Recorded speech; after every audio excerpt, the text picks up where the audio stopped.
Ito guys, madaling malubat. So galing ito sa original niya. Tapos pumili tayo ng ganito. Ito. At kinabit natin dito sa likod ng controller. Ayan. Kinabit natin loob.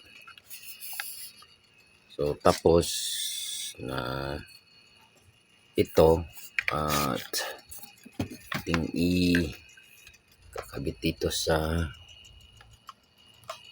saksakan ng power. Ayan. Yun.